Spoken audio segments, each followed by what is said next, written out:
Hello, my name's Laura Weldon. I'm from the eDNA Consultancy. A huge fan of Odonata, but I have to say I'm very much a novice, very much a beginner. I'm going to talk to you today about environmental DNA and some of the work that we do here at the consultancy. We're relatively new. We've only been around for about a year and a half. We're based in the southwest, and this is where we go. It's just the view from a few paces away from where the lab, we're right next to the River Severn, so we are blessed with this view. So I'm hoping, yeah. So first of all, I'm aware that not everybody's familiar with the term eDNA. It's environmental DNA. So it's extracellular DNA that's shed by organisms as they're moving through the environment.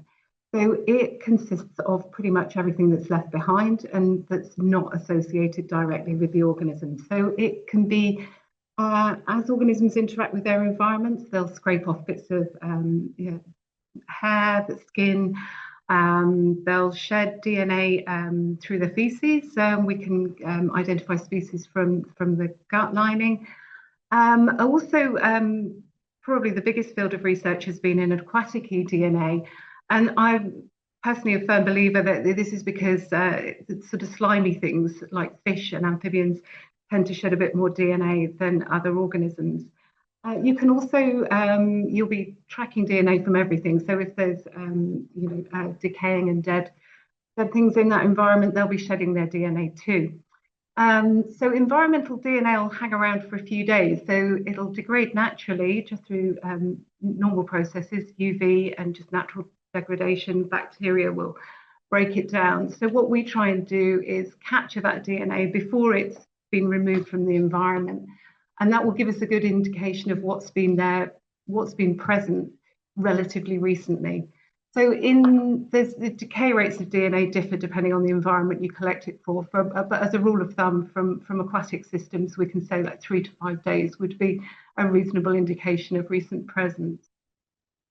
So how do we capture it? So mostly we work with aquatic DNA. So we'll go along and collect some water. You can also sample for soil. We're quite pioneering techniques in collecting terrestrial eDNA. And my colleague Buffy does a lot of work on air DNA. So she'll just filter air and analyze that. So this is how we sample it. It's pretty straightforward at this stage. You can collect and filter around about 1 litre of water we ask for. You can vary this depending on the environment you're working in. Freshwater systems, 1 litre is usually adequate. Ponds, you can usually get away with a bit less. Marine, if you're sampling in marine environments, you probably want to go for a lot more than 1 litre because the DNA will be really dilute. For soil samples, most people are started in looking at soil for fungal diversity. We also do some invertebrate diversity from soil. Air sampling is probably where things are developing most at the moment in the field of eDNA research. You can do large-scale sampling by filtering litres and litres of air. We have been working a little bit on just using passive air sampling by putting electrostatic cloth up, so essentially an electrostatic duster, and leaving it up for a week. And we can get some really good vertebrate data from those samples. The other thing that we've been working on a lot, and I'll talk about this a little bit more, is surface sample terrestrial eDNA collection. So any surface that your target organism might have interacted with, you can roll over that, collect the DNA and analyze it to see who's been there. Once the samples arrive at the lab, we use a method called PCR. If you're not a lab person, this is essentially the same method that was used during the pandemic for COVID testing. We PCR amplify the DNA. And what we're interested in is the section of DNA that is species specific. So this is where the term barcoding comes from. It's just referring to the regions of DNA from your organism that you're interested in that don't change that much. So they effectively form a barcode. There's 2 ways we analyze the data. If you're come across eDNA before. Most often people are familiar with metabarcoding. This is where all the DNA from a sample is amplified, and then it's matched against a reference database, and you can assign a species identity to that. And what it gives you is essentially a species list, a snapshot of what was in your sample when you collected it. The other thing that we work on a lot, and this is probably what I've worked on mostly, is single species work, which gives you it can be slightly more sensitive. I work a lot on fish, particularly eel, and we can also get a kind of we can kind of do a little bit more with this data in terms of giving an indication of abundance. It's only relative abundance. I don't believe you can use eDNA really to give accurate species abundance levels, but we can talk about this later. So the two main processes are the metabarcoding and the qPCR. They both, as with any monitoring technique, have strengths and weaknesses, and they have things that we would recommend you use them for more than others, depending on what your goal is. So mostly we work with conservation organisations, so we kind of give them the molecular tools that they might not have in-house. Metabarcoding is certainly good for surveying species communities if you want to get an idea of everything in there. You can target certain taxa. We quite often work just with, just looking at fish populations within our survey, but we're also moving into doing some invertebrate analysis too at the moment. What we've been working with metabarcoding a lot is globally, we work with organisations who are working to try and monitor biodiversity in areas where there's not much data being collected so far.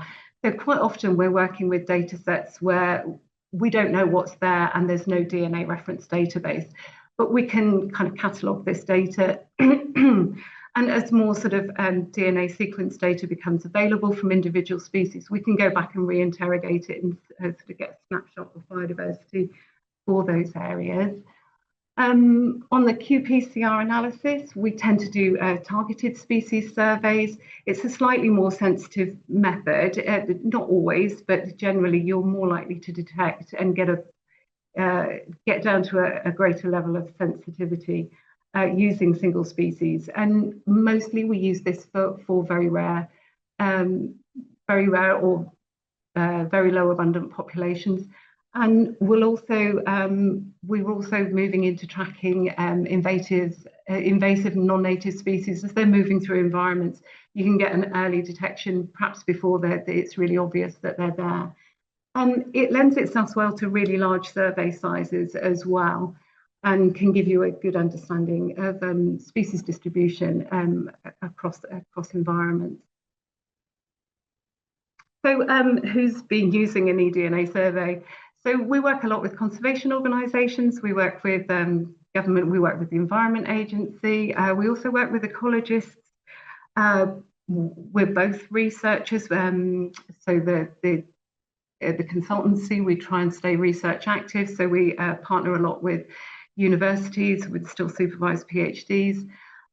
We're really keen on working with citizen scientists and volunteer groups. It's actually community scientists and citizen scientists are really, really useful for eDNA surveys, because they don't take, if you've got a large group of people who can go out sampling, then they're not taking DNA from one site to another, so you can reduce the chance of contamination. We work with water and land managers and conservation organisations and charities as well. And one of the main things that we do is baseline biodiversity surveys in order to measure the impact of change. So eDNA is really, really good at monitoring very low abundant populations. And it's kind of come about as a tool because standard monitoring methods sometimes are sort of finding it more challenging to find these really rare and low abundant species, and the eDNA can support that. We certainly don't think we're ever going to replace standard monitoring methods, because as with all monitoring techniques, there's strengths and weaknesses all the way through. So we're just moving into the world of aquatic insect monitoring, and I'm kind of like really intrigued by, well, I'm hoping that you guys have a lot of questions for me towards the end of this, because Odonata are one of those species in conservation that are actually really charismatic. So actually, when you've got passionate people who are interested in them, you get a lot of experts. And this is where eDNA might not be the most useful at the moment, but going forward in the future, it will be. But some of the things that I think are sort of key for Odonata monitoring are just that dragonflies are really easy to spot, can be quite challenging to ID for novices. And this is one of my early mistakes. I completely misidentified this, posted it on social media, and luckily somebody spotted it was a variable and not the damselfly I'd identified it as. Aquatic insect monitoring is still quite challenging, actually, because there's so many invertebrates. Not all of them have been barcoded. So quite often you'll find in eDNA research of invertebrates that you can only get to the genus or family, and you won't always get to species. Where eDNA can be helpful is that sampling in deep water or complex subsets can be really challenging, and you can sample surface waters to get an idea of your invertebrate. And the other thing is the other strength of eDNA for monitoring invertebrates, that monitoring highly mobile species can actually be quite difficult.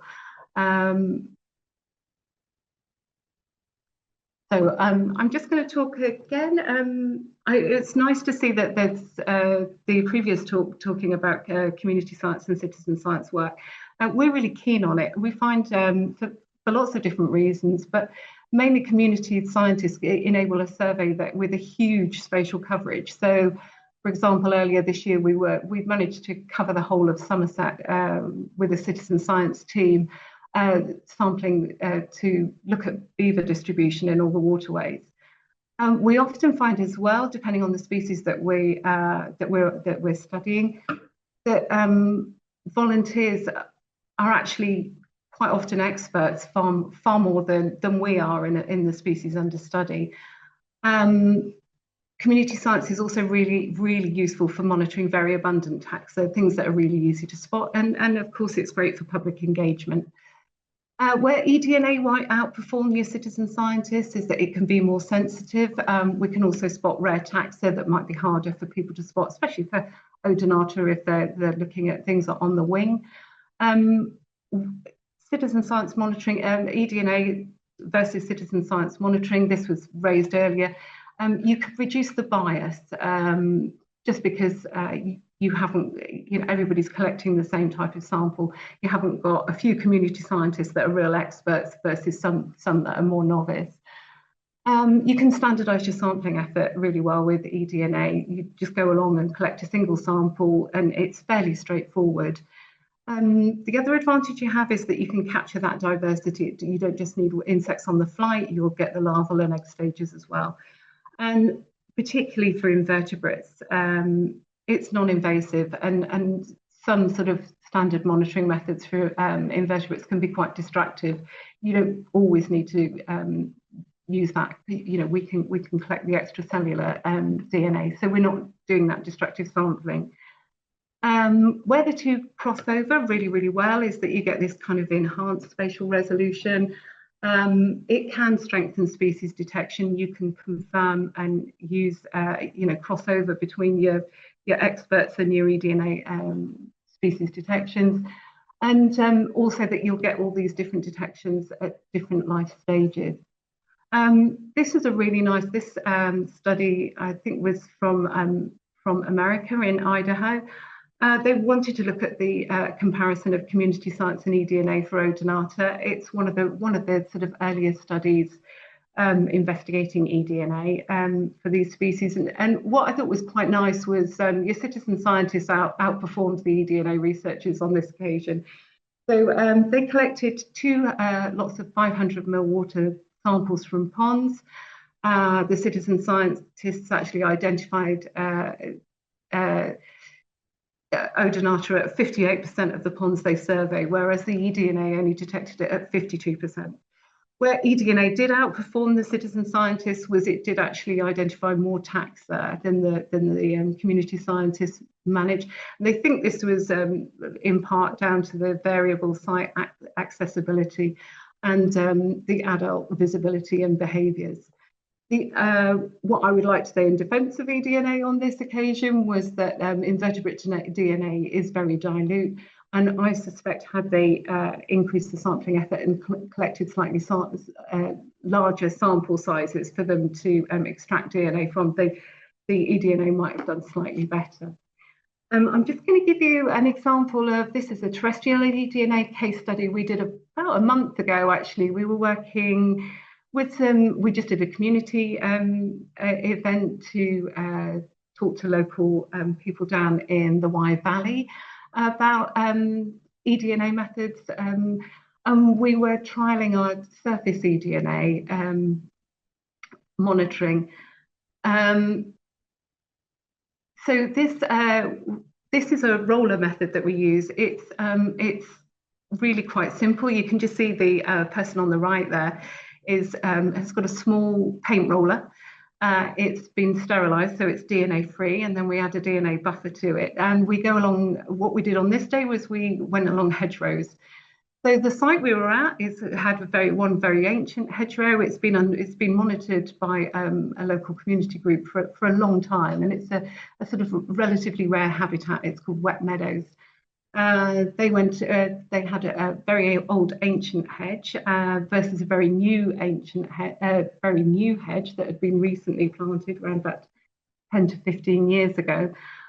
We took our method and we rolled both hedges. So we had this is an example of it. So this is a sample that took maybe 15 to 20 minutes. You kind of go along your hedge. We were specifically looking for invertebrates, and as this was the first time we'd tried it, we weren't particularly targeted in our monitoring. We find that often if you can pick up the odd cobweb while you go along, you'll get a few more invertebrates from those. But it's surface eDNA rolling. So we rolled along. What we were really delighted, or surprised and delighted, but it was very unscientific. It's not statistically robust at all, this survey. But from the new hedge, we only actually managed to identify 9 different OTUs. These are the taxonomic units that we would then assign to species. But actually, from the ancient hedge, we got up to about 82, of which 84. We got an additional number of samples. 84 of those we managed to identify from down to species level. And what we were surprised was the range. I mean, we know that the wet meadow does support a really good diverse invertebrate community, but we were able to identify chafers, click beetles, rove beetles. We didn't actually identify any odonata, and it's something that we can look into more. We also picked up stoneflies, which will have obviously come from the aquatic environment, and we also picked up some pug moths. What this data has given us, it kind of gives you a little snapshot, and then if you do want to do further monitoring, we can then go in and develop specific methods. So in the Wye Valley, there's noble chafer beaters, which are a protected organism, and we're developing single species methods so that we can roller in orchards, particularly to look for those. This is just a broader eDNA case study. This was some baseline monitoring done up in the north of England. They were wanting to get a baseline assessment of the invertebrates across their site before they do habitat change, hopefully to improve things. So they collected 18 samples, and as with all monitoring, the sort of more you can monitor and the more methods you can bring, the more data you're going to get. So they actually looked at aquatic, soil and surface sampling methods, and we interrogated all of those for invertebrates. And overall, we managed to recover 155 invertebrates that we identified either to species, genera or family. This was just from 18 samples, all collected in one day.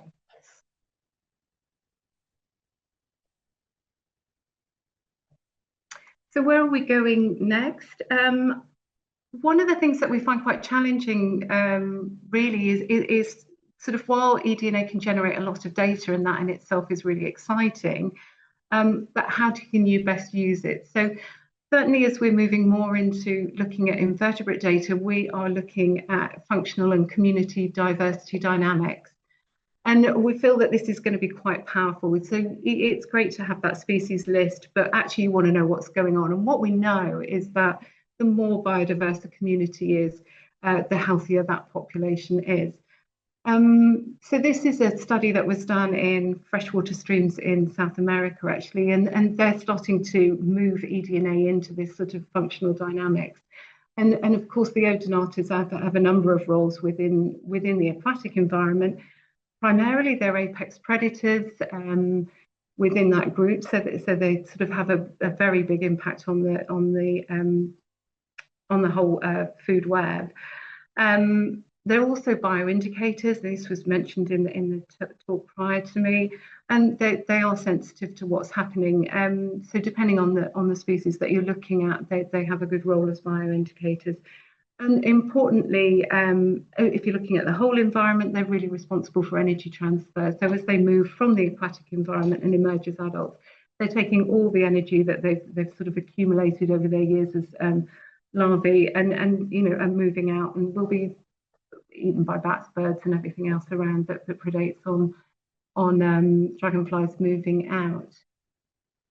So I was kind of interested in how you might feel about this, but how might dragonfly conservation benefit from eDNA monitoring? I mean, for all invertebrates, the eDNA can be much faster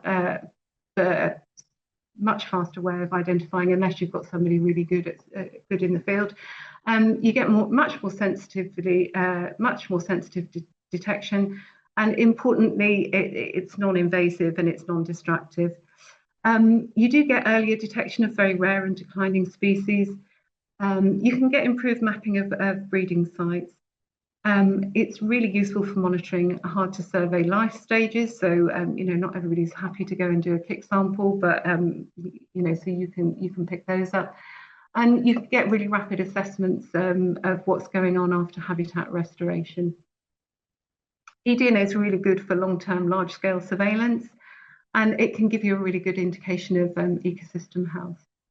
So pairing eDNA data with other monitoring methods can be really useful, I think, for conservation going forward. This is just one of my lovely dragonfly pictures. But I'd like to thank you for your time today. And if you've got any questions, I'd be happy to answer them. You can find us online, or you can email me here too.